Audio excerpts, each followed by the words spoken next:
Right. So today, April 6th, we are going to start a new type of writing. So we started this school year learning how to write personal narratives or small moment stories, where the students got to tell a real story about something that had happened to them in their life, and we really focused in on the small moment of that.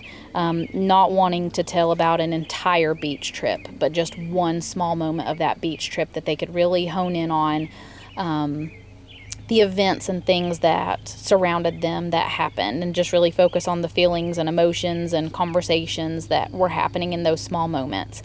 Then we moved into informational writing when we learned how to write chapter books that gave lots of factual information about a topic that we knew a lot about. We did this. We learned a lot about holidays, and then we all wrote a holiday book, and they got to pick their favorite holidays and give the facts and information about those. They also wrote about animals, they wrote about games, they wrote about sports, just anything that they felt like they knew a lot about. We could dig and find more information on it, but then they wrote their own chapter book about that. And then for the third 9 weeks, we focused on opinion writing and giving their opinion and supporting that with facts and information. We started really heavily with like a book review. What did you think of this book and why? So support that with things from the story, what it was exactly that you liked and didn't like. And then we moved that into what you all were working on, not this past week, but the week before. At home, you were working on opinions. They were able to choose two things, maybe hamburgers and hot dogs, and they could write why they like each of them or things they do like and don't like about both. And then they had to pick one and choose why they would prefer that one. We also wrote about our favorite story and why.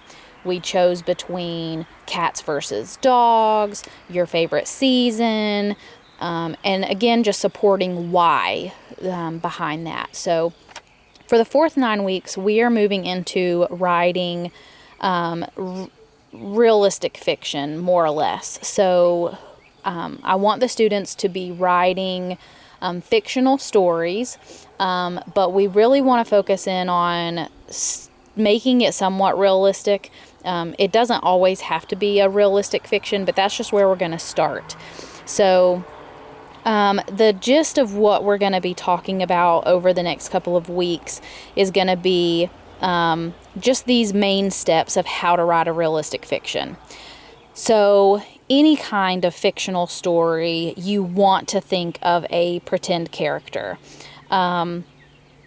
That pretend character can be based on someone that you actually know in real life, or it could just be completely pretend and made up. And with that character, you want to give them a name. You want to imagine a place where they live or where the story is going to take place. And then you want to imagine the trouble that your character is going to get into. So for my thinking today, my story, what I'm doing with step one is I have always loved the name Zoe. Even as a kid, that was just my favorite girl's name. I love the name Zoe. And so I'm going to give my character the name of Zoe. So I've given the character a name. Imagine a place. So I grew up out in the country. There were lots of woods and trees and farmland around. And even now my house has a lot of trees and things like that. So I'm going to have Zoe live near some trees and woods. And I'm going to have her have a fort in one of her trees in her backyard. And I'm thinking about letting Zoe have a lot of fun in that fort and out in her backyard, spending a lot of time there. And then imagine the trouble your character gets into. So if Zoe is living near the woods or has a fort, there are all kinds of things that could go wrong there. She could fall out of that fort. She could get stuck up there and get scared. She could maybe lose track of time and get in trouble for being outside too long. She could find a hurt animal, or there are just all kinds of things that she could do to get into trouble out there in that fort. So I'm thinking that Zoe might not just be one story. I might end up writing several different stories about Zoe and her fort out in her backyard. But the next thing I'm going to do is I'm going to plan. So we've told our stories across our hands before to our partners. So we want to kind of start off our story, what happens first, introduce that character, and then tell me several things that happened in order and kind of how that's going to end. So we think and plan across our fingers and across our hands. So that's the touch and tell. Or you could go ahead and just sketch across pages. So even if you want to take one sheet of paper and fold it into 4 sections and kind of draw a picture box and then the word box, just kind of sketch out your thoughts and ideas and plan out that story. So I've got Zoe. She lives near the woods and has a fort in a tree in her backyard. Lots of trouble she could get into, but we want to focus on one. So per story, we want to just focus on one. One kind of trouble that she could get into. If it's several, then the story's going to get really long. So this is where you could write multiple stories about the same character. So my focus this time is going to be she finds a hurt animal. And that's going to be my focus. So this is a lot like our small moments. We want to focus on that one moment and we want to write about that. So step 3 is going to be to actually write. So for my writing, across my hands, I could start thinking about Zoe. So Zoe is a little girl who lives near the woods. She has a fort. So in my story, Zoe's playing out at her fort in her backyard, and then she hears some noise and gets a little bit scared. She leans down and finds a tiny baby owl, but she's still afraid that it might hurt her. And then I want to start planning how can that problem be solved, or maybe even that problem gets a little deeper. So maybe she scoops up the owl into her shirt and nurses it back to health and releases it outside. So plan across your hand first, next, then after that, and finally. So we want to always, for first graders, our focus is to have at least 5 sentences or 5 parts to our story. So on my sketch paper, I only drew 4 boxes, but we really want to try to stretch that out to 5. And there could be 1 sentence per page that you're focusing on with your illustration, or sometimes we write multiple sentences for each picture.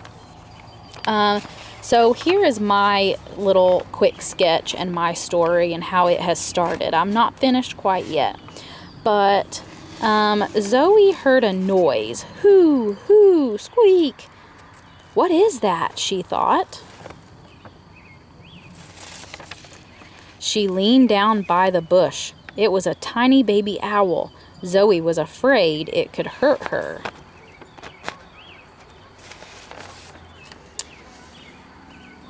I'll be brave, she thought. She scooped up her owl into her shirt. And I haven't moved on past that yet, so there is still a lot that could happen. But this is just what I want you to do today just to get started. As a family, if you decide to finish your story today, then tomorrow you're just going to go over this again and you're going to write another story. It could be about the same character going through a different troubled situation. So for my students, this is really focusing on the problem solution that we talked about during our fairy tales and fractured tales. There's always a problem that a character goes through, and then it gets resolved. So how is it going to be fixed by the end of the story? What's going to be the ending? So you want to make sure that you're thinking of not only the trouble, but then how are you going to resolve that or fix that problem? So today, think of your character, give your character a name, a place, and the trouble that they're going to get into.